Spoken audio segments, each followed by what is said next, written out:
देख रहे हैं कि आजकल हमारे एग्जाम्स भी कंटिन्यूसली, जैसे कि हमारा इसका एग्जाम है, आप सीटेट का एग्जाम देते हो या एसटेट का एग्जाम देते हो, ये सारे एग्जाम एजुकेशन फील्ड से रिलेटेड है, तो उसमें हमारे एजुकेशन पॉलिसी से क्वेश्चंस बन रहे हैं। तो हमारा आज का जो टॉपिक है वो न्यू एजुकेशन पॉलिसी है 2020 की।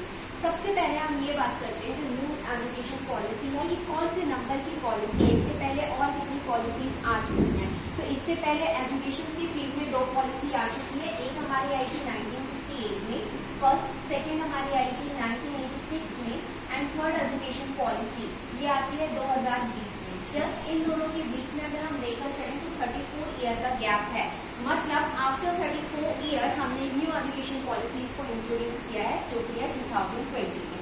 अब न्यू एजुकेशन पॉलिसी से क्वेश्चंस कैसे जनरेट होंगे, जैसे न्यू एजुकेशन पॉलिसी 2020 को किसने हैंड किया, ये किस कमिटी की सिफारिश पे आई है या इसकी क्या क्या रिकमेंडेशन हुई, हम बाद में देखते हैं। पहले हम कमिटी का नाम देख लेते हैं। तो ये कमिटी का नाम है डॉक्टर कस्तूरी रंजन के कस्तूरी रंजन, ये थे हमारे एजुकेशन पॉलिसी 2020 के हेड, डॉक्टर कस्तूरी रंजन। ठीक है, अब इस एजुकेशन पॉलिसी में जो क्वेश्चन जनरेट हो रहे हैं वो ये जनरेट हो रहे हैं कि इस एजुकेशन पॉलिसीज को हमने कितने फॉर्मेट में डिवाइड किया। एक क्वेश्चन को हमने कवर कर लिया कि इसकी जो हेड है वो डॉक्टर कस्तूरी रंजन है। नेक्स्ट हम ये देखते हैं कि ये जो एजुकेशन पॉलिसी है इसको हमने कितने पार्ट में डिवाइड किया है। तो इसका जो कॉम्बिनेशन चल रहा है वो है 5 + 3 + 3 + 4। देखिए जो 5 है ये हमारी किस स्टेज के लिए है, इसको हमने फंडामेंटल स्टेज दिया, इसे हम कहते हैं फंडामेंटल स्टेज। इसमें जो क्लासेस होगी वो प्री नर्सरी से लेकर क्लास 3rd तक। अगर हम इसमें एज की बात करें तो एज हमारी एज ग्रुप कौन कौन से एज ग्रुप के बच्चे आएंगे, 3 से लेकर 8 ईयर का। नेक्स्ट जो हमारा 3 है ये हमारी प्रिपरेटरी स्टेज कहलाई।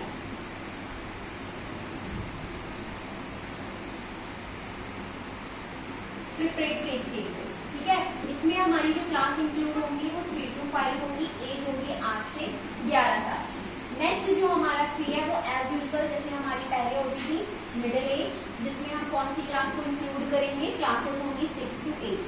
ठीक है, इसमें जो हमारी एज होगी 11 से 14 साल। और जो लास्ट का 4th है, पहले हम इसके लिए वर्ड यूज करते थे सीनियर सेकेंडरी, अब हम सिर्फ एक ही वर्ड यूज करेंगे, क्या, सेकेंडरी। ठीक है, ये हायर क्लासेस के लिए है। इसमें हमारी जो क्लास होगी वो 9 से लेकर 12 तक, और इसकी जो हमारी एज होगी वो हम 14 to 18 ईयर ग्रुप के बच्चों को रखेंगे। हमने न्यू एजुकेशन पॉलिसी में ये कॉम्बिनेशन यूज किया है 5 + 3 + 3 + 4 का कॉम्बिनेशन। ठीक है, जिसमें इसके तहत गवर्नमेंट ने न्यू एजुकेशन पॉलिसी के तहत एक योजना लॉन्च की है, जिस योजना को हम किस नाम से जानते हैं, जिसे हम कहते हैं निपुण योजना। ठीक है, निपुण। सबसे पहले हम ये देखेंगे कि निपुण का फुल फॉर्म क्या होता है। इसका फुल फॉर्म है national initiative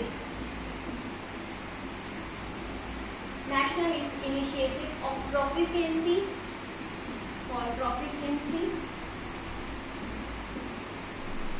in reading and understanding with numeracy. ये है निपुण से क्वेश्चन बहुत बन रहे हैं कि निपुण को कब लॉन्च किया गया, तो इसको स्टार्ट किया गया 5 जून 2021 को। ठीक है, और हमारा जो लक्ष्य है कि निपुण के तहत ये बोला गया जो क्लास 3rd तक के बच्चे हैं उन्हें हम परफेक्ट बनाएंगे। एटलीस्ट क्लास 3rd तक के बच्चों को पढ़ना आना चाहिए, रीडिंग सबको आनी चाहिए, इसके साथ ही साथ बच्चों को क्या आना चाहिए, न्यूमेरिक जो बेसिक कैलकुलेशन होता है वो बच्चों को आना चाहिए। इसका हमने टारगेट रखा है कि 2026 से 2027 तक हम ये टारगेट अचीव कर लेंगे कि हर क्लास 3rd तक के बच्चे को एटलीस्ट पढ़ना आने लगेगा और उसे इतने एक बेसिक मैथ्स की वो कैलकुलेशन कर लेगा। अब 2020 की एजुकेशन पॉलिसी में हमने जो बात करी है वो मल्टीपल एंट्री और मल्टीपल एग्जिट्स की बात की है।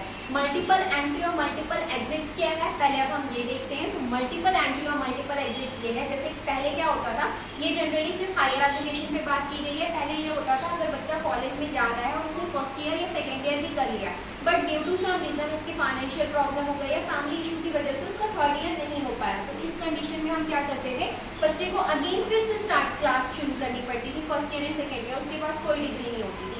बट मल्टीपल एंट्री और मल्टीपल एग्जिट के तहत गवर्नमेंट ने ये पॉलिसी इंट्रोड्यूस कर दी कि अगर मान लो आपने क्लास फर्स्ट ईयर कर लिया है, अब किसी भी वजह से आपकी पढ़ाई छूट जाती है, तो आपके पास एटलीस्ट वो 1 ईयर की डिग्री तो वैलिड होगी।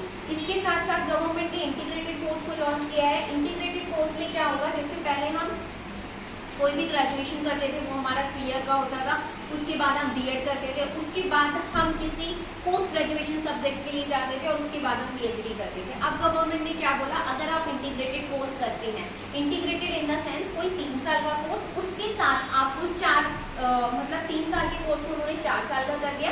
जैसे आपने बीएससी प्लस बीएड कर लिया, इसके बाद पोस्ट ग्रेजुएशन के लिए आपको 2 साल नहीं लगेंगे, सिर्फ आप 1 साल में पोस्ट ग्रेजुएशन कर सकते हैं और उसके बाद आप पीएचडी के लिए भी क्या है एलिजिबल है। ये हमारी इंटीग्रेटेड कोर्स की पॉलिसी है। इसके तहत गवर्नमेंट ने 2035 तक टारगेट रखा है कि हम इसमें 50% एनरोलमेंट को क्या करेंगे और इंक्रीज करेंगे।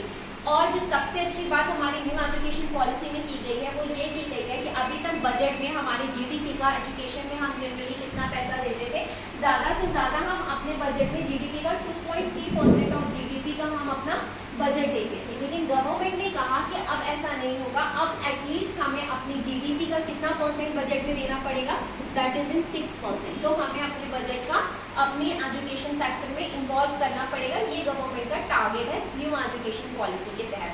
न्यू एजुकेशन पॉलिसी में एक और टर्मिनोलॉजी यूज की गई है जिसे हम क्या कहते हैं, ABC, एकेडमिक बैंक क्रेडिट। अब ये जो टर्मिनोलॉजी है ना एकेडमिक बैंक क्रेडिट, ये हम लोगों के लिए बहुत अच्छा फीचर्स है।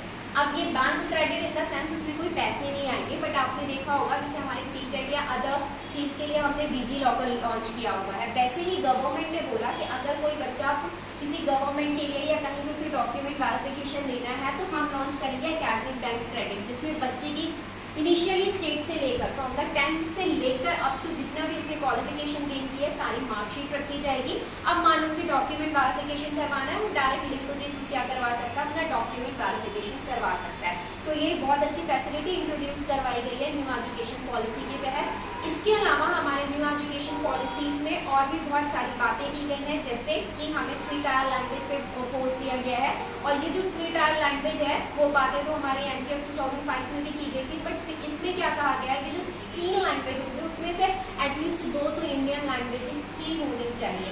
उसके अलावा एक आप अदर कोई सी भी लैंग्वेज रख सकते हो। इसके साथ साथ क्लास 8 तक, वैसे तो पहले ये 5th तक की बात की गई थी, लेकिन गवर्नमेंट ने कहा है कि कोशिश करिए क्लास 8 तक बच्चे को उसकी मदर टंग में यहाँ क्या सिखाएं, उसको पढ़ाएं, ताकि बच्चे को पढ़ने और समझने में कोई दिक्कत ना हो। ये थी हमारी आज की new education policy. I hope